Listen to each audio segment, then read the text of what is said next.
Hello everyone, good morning, welcome to my YouTube channel. तो चलिए आज हम लोग बात करते हैं रेलवे में ओबीसी या फिर एससी एसटी सर्टिफिकेट कैसे बनवाए, उसका एलिजिबिलिटी क्राइटेरिया क्या है, ओबीसी और एससी बनाने का फिनंशियल एड क्या होता है, इसके रिगार्डिंग बात करते हैं। तो सबसे पहले बात हम लोग जानते हैं कि फिनंशियल एड जो है वो 1 अप्रैल से 31 मार्च को बोला जाता है। मतलब 1 अप्रैल से स्टार्ट होकर 31 मार्च को फिनंशियल एड ख़त्म होता है। तो ओबीसी जो है इसी फिनंशियल ईयर के अकॉर्डिंग या फिर एस सी एस टी इसी फिनंशियल ईयर के अकॉर्डिंग बनाया जाता है। तो रेलवे ने जो अभी जो एस सी एस टी या फिर ओ बी सी जो कैंडिडेट है उसके लिए जो वो क्राइटेरिया रखा है कि वो अपना ओ बी सी या फिर एस सी एस टी जो अपलोड करते हैं उसमें एप्लीकेशन फॉर्म भरते समय, तो उसमें जो डेट कट ऑफ डेट रहता है वो होता है last date of submission of application. मतलब जिस दिन एप्लीकेशन सबमिट करने का लास्ट डेट होता है उससे पहले का आपका ओ बी सी या फिर S C S certificate issue होना चाहिए। तो ओ बी सी कैसे बनवाएंगे इसके रिगार्डिंग तो आप लोग जानते हैं कि पहले इसके लिए किसी फिनंशियल ईयर का मतलब जस्ट फिर पिछला फिनंशियल ईयर का जो आपका है इनकम सर्टिफिकेट होना चाहिए। कास्ट और रेजिडेंशियल का तो कोई बात ही नहीं, लेकिन फिनंशियल ईयर जस्ट पिछला फिनंशियल ईयर का इनकम सर्टिफिकेट होना चाहिए, तभी आपका ओ बी सी बनेगा। हाँ, ओ बी सी अभी जो है बहुत स्टूडेंट के दिमाग में ये रहता है ना कि चलो बिहार से, अगर जैसे कोई बिहार से बिलोंग्स करता है तो बिहार का जो ओबीसी सर्टिफिकेट है एनसीएल सर्टिफिकेट वो अलग बनता है, creamy layer non creamy layer जो होता है वो अलग होता है। बट जो ओबीसी का प्रॉफिट जो मिलेगा उसको, तो उसको बोलते हैं एनसीएल नॉन क्रीमी लेयर, मतलब वो नॉन क्रीमी लेयर से बिलोंग्स करना चाहिए, वो क्रीमी लेयर में नहीं होना चाहिए, उसको नॉन क्रीमी लेयर में आना चाहिए, तभी उसका ओबीसी का प्रॉफिट मिलेगा उसको। तो ये आप लोग जो जैसे बहुत स्टूडेंट क्या करता है ना कि बिहार सरकार का बनाया हुआ उसमें अपलोड करता है, तो वो उसमें वैलिड नहीं होगा। जब डॉक्यूमेंट वेरिफिकेशन होगा तो उस टाइम आपका ओबीसी को रिजेक्ट कर दिया जाएगा और आपको जनरल सीट पे एलिजिबल कर देगा।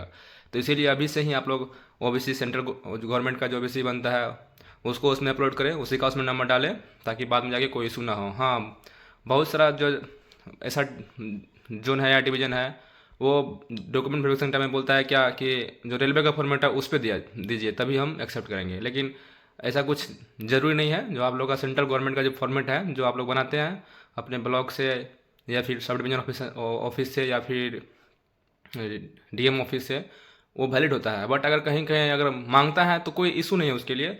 आप लोग जो है उसी सर्टिफिकेट जो आपका इशू हुआ है सेंट्रल गवर्नमेंट वाला, उसी के बेसिस पे आप लोग उसको जब ब्लॉक में एक एप्लीकेशन दीजिएगा और रेलवे का फॉर्मेट निकाल के दीजिएगा, तो आपको उस on the basis of certificate issues जो आपका नंबर है पहले वाला उसी के अकॉर्डिंग उसी के बेसिस पे आपका इसका वेरीफाई करके आपका सिग्नेचर मोर करके बना दिया जाएगा। तो उसमें कोई इशू नहीं है और सेंट्रल गवर्नमेंट का जो फॉर्मेट है वही वैलिड होता है, कोई दिक्कत नहीं है। हाँ, ये ध्यान रखना है कि ओबीसी का प्रॉफिट तभी मिलेगा जब आप लोग जो कट ऑफ डेट है एप्लीकेशन का लास्ट डेट है उससे पहले का ओबीसी बनाना चाहिए। बट ओबीसी तभी बनेगा जब आपका उस पिछला फिनंशियल ईयर का आपका इनकम होना चाहिए।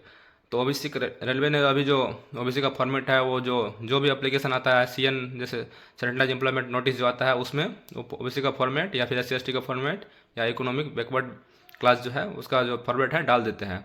तो उसके लिए कोई ज़रूरी नहीं है, घबराने का जरूरत नहीं है। आप लोग अपना जो सेंट्रल गवर्नमेंट का जो फॉर्मेट है उस पर बनाए, उससे कोई दिक्कत नहीं है, वो एक्सेप्टेबल है, हर जगह एक्सेप्टेबल है।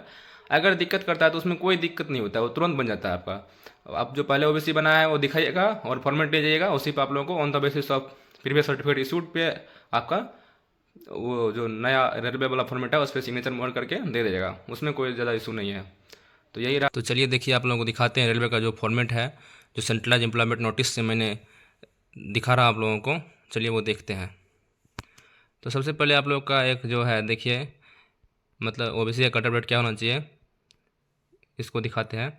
देखिए ये जो सेंट्रलाइज एम्प्लॉयमेंट नोटिस है ये आरआरबी जेई का मैंने लिया है, जिसका पेज नंबर 8 जो है वो निकालिएगा और पॉइंट नंबर 8.7 इसको पढ़िए। लिखा हुआ है कम्युनिटी या category status as on the closing date of submission of application against this CN shall only be considered through reservation and related benefit as per eligibility.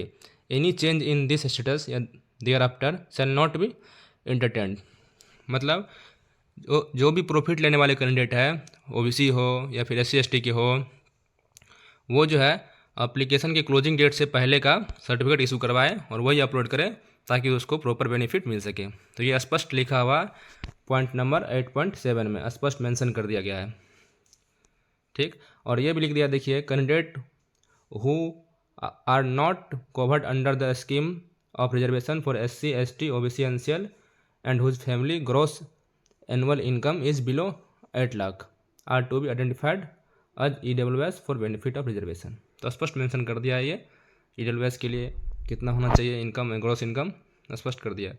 चलिए उसके बाद देख लेते हैं आप लोग, परफॉर्मा देख लेते हैं। इसी परफॉर्मा का मैं बात कर रहा था, देखिए स्पष्ट मेंशन कर दिया।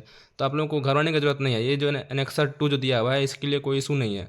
आप लोग अपना प्रॉपर जो सेंट्रल गवर्नमेंट का फॉर्मेट है उस पर बनवाए, वो एक्सेप्टेबल है। अगर डिमांड किया जाता है तो उसी के बेसिस पे आप लोगों का इसको फिलअप कीजिएगा, और जो पहला NCL बनाए हैं OBC NCL उसको इसमें अटैच कीजिएगा, एक एप्लीकेशन दीजिएगा आप लोग में। आप लोग को तुरंत विदिन 1 डेज, एक ही दिन में आप लोगों का इसको इशू कर दिया जाएगा। देखिए ये फॉर्मेट को आपको इशू कर दिया जाएगा विदिन 1 डेज, एक ही दिन में आप लोगों का इशू कर दिया, कोई इसके लिए दिक्कत नहीं है।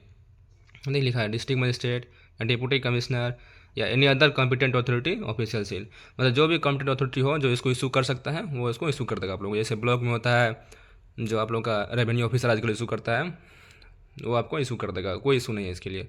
और ये पहले तो आप लोगों को ये ध्यान रखना है कि वो एक्सेप्टेबल है सेंट्रल गवर्नमेंट का जो फॉर्मेट है, बट अगर कहीं डिमांड करता है तो उसी को लगाए, उसका एक कॉपी और ये दे, आपको तुरंत बना देगा।